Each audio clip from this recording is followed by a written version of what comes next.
Income tax return ITR அப்படின்னா என்ன, யார் யாரெல்லாம் ஐடிஆர் ஃபைல் பண்ணணும், இந்த ஐடிஆர் ஃபைல் பண்ணுறதுனால என்னென்ன பெனிஃபிட்ஸ் எல்லாம் நமக்கு இருக்குது அப்படிங்கிறத பற்றி இந்த வீடியோவில் பார்க்கலாம். மக்கள் அனைவருக்கும் வணக்கம். நான் உங்கள் நாகார்ஜுன். இது உங்கள் that's all tax channel. So நம்ம இப்போது இன்கம் டேக்ஸ் ரிட்டர்ன் அப்படின்னா என்ன அப்படிங்கிறத பார்த்துடலாம். ஸோ எந்த ஒரு தனிநபரோ நிறுவனமோ தொழிலமைப்போ தங்களுடைய ஆண்டு வருமானத்தையும் தாங்கள் எவ்வளோ வரி செலுத்தணும் அப்படிங்கிற கணக்கீடையும் அரசாங்கத்துக்கு ஒவ்வொரு வருஷமும் தாக்கல் செய்யணும்.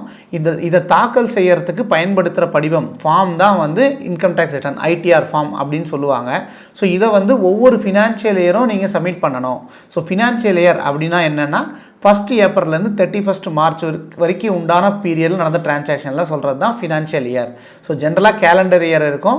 நம்ம இன்கம் டேக்ஸுக்கு யூஸ் பண்ணுறது ஃபினான்ஷியல் இயர். ஸோ ஒவ்வொரு அப்ளிகபிள் பர்சன்ஸும் அந்தந்த ஃபினான்ஷியல் இயர் நடந்த டிரான்சாக்ஷன்ஸை கவர்மெண்ட்டுக்கு தாக்கல் பண்ணுற ஃபார்ம் தான் இன்கம் டேக்ஸ் ரிட்டர்ன். ஸோ இப்போ யார் யாரெல்லாம் ஐடிஆர் ஃபைல் பண்ணணும் அப்படிங்கிறத பார்த்துடலாம். நீங்கள் ஒரு தனிநபர், அதாவது இண்டிவிஜுவலாக இருந்தீங்கன்னா உங்களுடைய வயது 60க்கு கீழே இருந்ததுன்னா, உங்களுடைய ஆண்டு வருமானம் 2.5 லட்சத்துக்கு மேலே இருந்ததுன்னா நீங்கள் ஐடிஆர் ரிட்டர்ன் ஃபைல் பண்ணணும், ஐடி ரிட்டர்ன் ஃபைல் பண்ணணும்.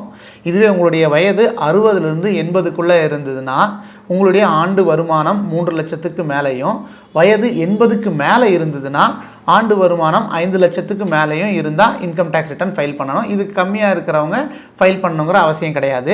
அதுபோக உங்களுக்கு ஃபாரினில் இன்கம் ஆர் அசட்ஸ் இருக்குன்னா நீங்கள் இன்கம் டேக்ஸ் ரிட்டர்ன் ஃபைல் பண்ணணும்.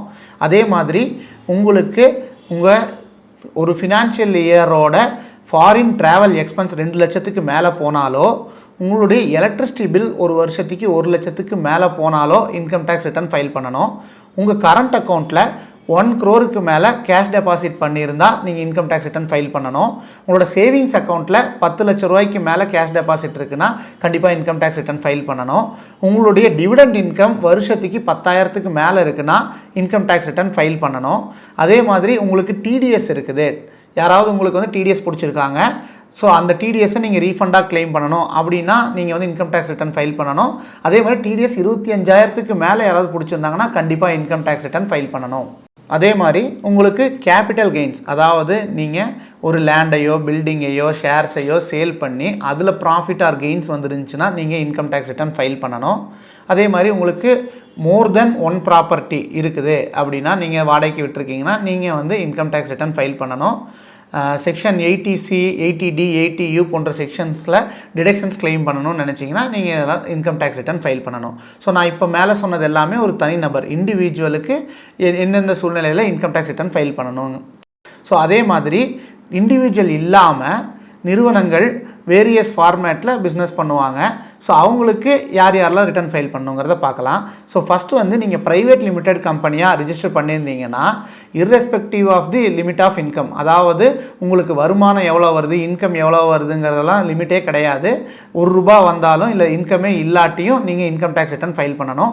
இதே மாதிரி தான் பார்ட்னர்ஷிப் ஃபார்ம் மற்றும் எல்எல்பிக்கும் இன்கம் இருக்கோ இல்லையோ நீங்கள் இன்கம் டேக்ஸ் ரிட்டர்ன் ஃபைல் பண்ணணும். இதுக்கப்புறம் ஹெச்இஎஃப்னு ஒரு ஃபார்மேட் சொல்லுவாங்க, Hindu undivided family trust, charitable organisation, ஏஓபின்னு சொல்லுவாங்க அசோசியேஷன் ஆஃப் பர்சன்ஸ், பிஒய்ன்னு சொல்லுவாங்க பாடி ஆஃப் இண்டிவிஜுவல்ஸ். ஸோ இவங்க எல்லாருமே பேசிக் எக்ஸம்ஷன் லிமிட்டை விட அதிகமாக இன்கம் இருந்ததுன்னா அவங்க இன்கம் டேக்ஸ் ரிட்டர்ன் ஃபைல் பண்ணணும். ஸோ இப்போதைக்கு அந்த பேசிக் எக்ஸம்ஷன் லிமிட்டுங்கிறது 2.5 லட்ச ரூபா. ஸோ இந்த பர்சன்ஸ் எல்லாம் தான் இன்கம் டேக்ஸ் ரிட்டர்ன் கண்டிப்பாக ஃபைல் பண்ணணும். இப்போது நம்ம இன்கம் டேக்ஸ் ரிட்டர்ன் ஃபைல் பண்ணுறதுனால என்னென்ன பெனிஃபிட்ஸ் நமக்கு இருக்குது அப்படிங்கிறத பார்ப்போம். ஃபஸ்ட்டு லீகல் கம்ப்ளையன்ஸ், அதாவது நீங்கள் நான் மேல் சொன்ன கேட்டகரிக்குள்ளே வந்துட்டிங்கன்னா கண்டிப்பாக சட்டப்படி நீங்கள் இன்கம் டேக்ஸ் ரிட்டர்ன் ஃபைல் பண்ணியே ஆகணும். இல்லைனா அது சட்டத்தை அவமதிக்கிற மாதிரி ஆயிரும். ஸோ அதனால் ஒரு லீகல் கம்ப்ளையன்ஸ்க்காக நீங்கள் இன்கம் டேக்ஸ் ஃபைல் பண்ணியே தான் ஆகணும். ஸோ அடுத்தது இந்த இன்கம் டேக்ஸ் ரிட்டர்ன் ஃபைல் பண்ணுறது ஒரு ப்ரூஃப் ஆஃப் இன்கமாக நமக்கு இதாகுது. நம்ம எங்கே போனாலும் சரி நமக்கு அது ஒரு ப்ரூஃப் ஆஃப் இன்கமாக இருக்கும். மூணாவதாக நம்ம ஒரு விசா ப்ராசஸ் பண்ணணும்னா கண்டிப்பாக இன்கம் டேக்ஸ் ரிட்டர்ன் ஃபைல் பண்ணியிருக்கணும். நீங்கள் வெளிநாடுகள் செல்லணும்னு நினச்சிங்கன்னா விசா ப்ராசஸிங்க்கு இன்கம் டேக்ஸ் ரிட்டர்ன் கண்டிப்பாக அவசியம். இதே மாதிரி நீங்கள் ஏதாவது ஒரு லோன் எடுக்க போகிறீங்க, ஒரு ஹவுசிங் லோன் எடுக்க போகிறீங்க, ஒரு பிஸ்னஸ் லோன் எடுக்க போகிறீங்க, ஒரு பர்சனல் லோன் எடுக்க போகிறீங்கன்னா இன்கம் டேக்ஸ் ரிட்டர்ன் கண்டிப்பாக ஃபைல் பண்ணியிருக்கணும். கண்டிப்பாக இது அவசியம். அடுத்ததாக உங்களுக்கு டிடிஎஸ் ஏதாவது இருக்குது, அதை நீங்கள் ரீஃபண்ட் கிளைம் பண்ணணுன்னா இன்கம் டேக்ஸ் ரிட்டர்ன் ஃபைல் பண்ணணும். அதே மாதிரி உங்கள் பிஸ்னஸில் இந்த வருஷம் லாஸ் இருக்குது, அதை நான் கேரி ஃபார்வர்ட் பண்ணணும்னு நினைக்கிறீங்கன்னா கண்டிப்பாக இன்கம் டேக்ஸ் ரிட்டர்ன் குறித்த அவகாசத்துக்குள்ளே ஃபைல் பண்ணியிருக்கணும். அதே மாதிரி நீங்கள் இன்சூரன்ஸ் ஏதாவது எடுக்கிறீங்க, ஹெல்த் இன்சூரன்ஸ் எடுக்கிறீங்க, எல்ஐசி எடுக்கிறீங்கன்னா இன்கம் டேக்ஸ் ரிட்டர்ன் ஃபைல் பண்ணியிருந்தீங்கன்னா உங்களுடைய இன்கமோட ப்ரூஃபுக்கு அது ஒரு அடிஷ்னல் ப்ரூஃபாக இருக்கும். ஸோ அதே மாதிரி நம்ம ஃப்யூச்சரில் இன்கம் டேக்ஸ் டிபார்ட்மெண்ட்லேருந்து ஏதாவது ஒரு இன்கம் டேக்ஸ் ஸ்க்ரூட்டனியோ நோட்டீஸோ கேஸோ நமக்கு வரக்கூடாதுன்னு நினச்சோன்னா கண்டிப்பாக டிரான்சாக்ஷன் இருக்கிறவங்க இன்கம் டேக்ஸ் ரிட்டர்ன் ஃபைல் பண்ணிடணும். ஸோ இதெல்லாம் தான் நம்ம இன்கம் டேக்ஸ் ரிட்டர்ன் ஃபைல் பண்ணக்கூடிய பெனிஃபிட்ஸ். இதை பற்றி ஏதாவது டவுட்ஸ் இருந்தாலோ டேக்ஸ், பிஸ்னஸ் மற்றும் ஃபினான்ஸ் சம்மந்தமாக நான் ஏதாவது பேசணும்னு நினச்சிங்கன்னா கமெண்ட்டில் சொல்லுங்கள். இது மாதிரி இன்ட்ரெஸ்டிங்கான வீடியோஸ்க்கு நம்ம சேனலை சப்ஸ்கிரைப் பண்ணிக்கோங்க. அது மட்டும் இல்லாமல் ஃபேஸ்புக், இன்ஸ்டாகிராம் மற்றும் எக்ஸ் பக்கங்களை ஃபாலோ பண்ணிக்கோங்க. To get more knowledge follow us. That's all you do. நன்றி, வணக்கம்.